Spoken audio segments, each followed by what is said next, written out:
Hey everybody, Peter Zeihan here, coming to you from a toilet in New Zealand. I just had to do a video here for the view, which I will share with you now. Yeah, so you're not going to have my ugly mug on this one, but just keep in mind the theme of where I am and what I'm doing.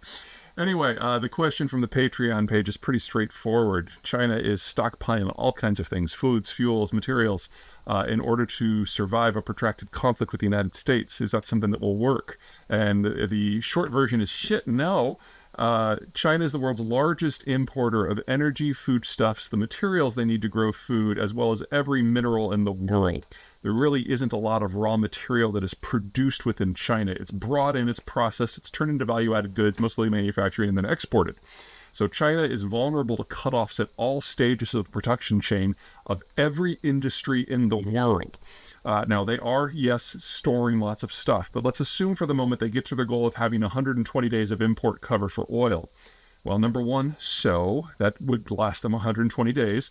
Number two, they don't have the salt domes that the United States has, so storing has to be largely done above ground, which means it's something you can hit with a missile, which means that in a hot war, it's all going to be gone within the first couple of days anyway.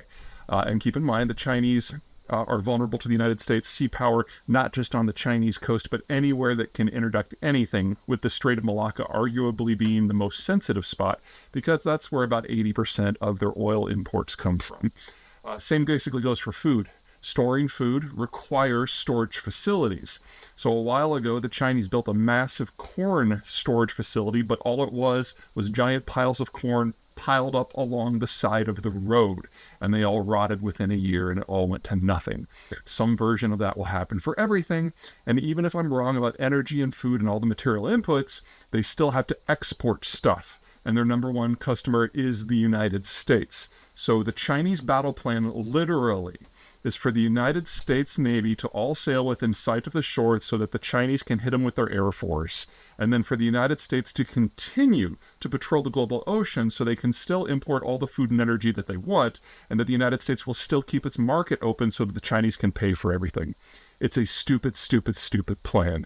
And so if there ever is a real fight between the Americans and the Chinese, not saying there will be, I honestly don't think there will be, but if there ever is, then the Chinese will be in the same situation I am, in the shitter. Although the view won't be nearly as good.